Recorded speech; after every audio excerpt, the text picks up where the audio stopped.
हाय students, मैं Shri R Sharma, chairman VSI Jaipur. और आज मैं आप लोगों के लिए लाया हूँ सीए इंटरमीडिएट जून 23 के लिए बीएमआरएस का ABC analysis and short circuit strategy. ये जो एबीसी एनालिसिस है ये बेसिकली उन बच्चों के लिए है जो पूरा सिलेबस ढंग से तैयार नहीं कर पाते। तो ऐसे में ये जरूरी हो जाता है कि कौन से चैप्टर पे ज्यादा फोकस किया जाए और कौन से चैप्टर को बाद में लिया जाए। तो ए कैटेगरी में उन चैप्टर्स को रखा हुआ है जो इजी हैं और इजीली हो जाते हैं और मार्क्स भी अच्छे अलॉट हैं उसके लिए। और बी कैटेगरी में मॉडरेट आते हैं और सी कैटेगरी में वो चैप्टर जो टफ है या जिसमें मार्क्स कम पूछे जाते हैं उसके हिसाब से हैं।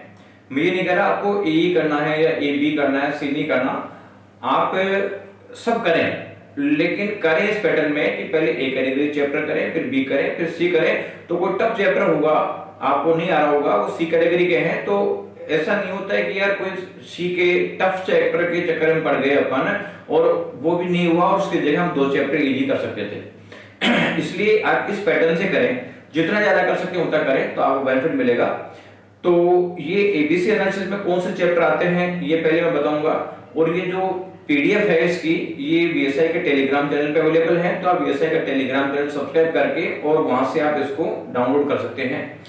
और बाकी जो डिटेल है मैं आपको बताऊंगा कौन कौन से हैं, लेकिन इस पे विश्वास क्यों किया जाए कि आप जो कह रहे हो वैसा आएगा। तो मैंने पास्ट में क्या एबीसी एनालिसिस दिया था और उसका पिछले एग्जाम में नवंबर 22 के एग्जाम में कौन कौन से चैप्टर क्वेश्चन आए, उससे आपको पता चलेगा कि कितने मार्क्स के क्वेश्चन रिपीट हो रहे हैं। हालांकि ये जो पेपर है वो मेमोरी बेस्ड पता चलता है कि किस किस बच्चों की मेमोरी की बेसिस पे कौन कौन से चैप्टर में क्वेश्चन आया, तो इसमें थोड़ी बहुत इनएक्यूरेसी हो सकती है, लेकिन कोई बहुत ज्यादा इनएक्यूरेसी की गुंजाइश नहीं है। ये मैं बताता हूँ आपको कि कितने बताए थे हमने ए कैटेगरी में और कितने मार्क्स के क्वेश्चन आए। तो आप ये देखें, पीडीएफ देखेंगे तो ये हमने 29 सितंबर 22 को ये अपलोड किया था वीएसआई के टेलीग्राम चैनल पे, जिसका लिंक है, यहाँ से आप चेक कर सकते हैं कि हमने एबीसी डाला था। और दिसंबर 22 में जो क्वेश्चन आए वास्तव में उसकी इंफॉर्मेशन है। हमने ए कैटेगरी में बताया थे 73 मार्क्स के आएंगे, 69 के आए, बी में बताया थे 19 के आएंगे, 20 आए, ई और बी में 92 के बताए थे, 89 के क्वेश्चन आए हैं, और सी कैटेगरी में 8 के बताए थे और 11 के आए हैं। 3 नंबर का बाइफरकेशन हुआ है। अगर ई और बी में ढंग से कर लेते हो तो इसका मतलब अच्छे नंबर ला सकते हो, लेकिन मैं नहीं कह रहा ए बी करना है, आप जितना कैपेसिटी है उतना ज्यादा करने की कोशिश करें। अब इसमें जो ई कैटेगरी के चैप्टर हैं वो कौन कौन से, जैसे चैप्टर 1 है इसमें रेशियो प्रोपोर्शन इंडाइसेस, जो लोग हैं वो हमने ए में नहीं रखा है, तो रेशियो प्रोपोर्शन और इंडाइसेस है इसमें। ये देखो ये मार्क्स इतने नंबर के क्वेश्चन नॉर्मली आते हैं, तो ये हमने वेटेज दिया है इसको 2, 1 और 4 का।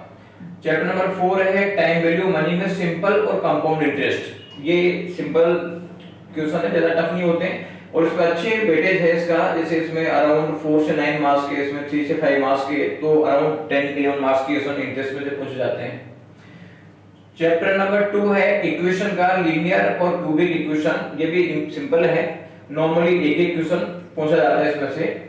चैप्टर नंबर 3 है लीनियर इनइक्वालिटीज है, इसमें नॉर्मली 1 नंबर का क्वेश्चन पूछा जाता है। चैप्टर नंबर 6 है sequence and series, arithmetic and geometric progressions. तो अरिथमेटिक और ज्योमेट्रिक प्रोग्रेशन है, उसमें 2-2 नंबर के क्वेश्चन नॉर्मली पूछे जाते हैं। फिर चैप्टर 7 है सेट्स फंक्शन एंड रिलेशनशिप, इसमें 2 और 1 नंबर के क्वेश्चन नॉर्मली पूछे जाते हैं। तो ये आपका जो है मैथमेटिक्स का ए कैटेगरी हो गया। इसके बाद में रीजनिंग का हम देखें तो चैप्टर 9, 10, 11, 12 है, बिल्कुल सिंपल होते हैं, ये सारे ए कैटेगरी के हैं, तो ये इसमें से आप यहाँ ले सकते हैं। फिर स्टेट्स की हम बात करें तो स्टेट्स में ए कैटेगरी में जो चैप्टर नंबर 14 है स्टैटिस्टिकल डिस्पर्शन ऑफ डेटा, ये बहुत अच्छा चैप्टर है, सिंपल है, अराउंड 4 to 10 मार्क्स के क्वेश्चन पूछे जाते हैं इसमें से।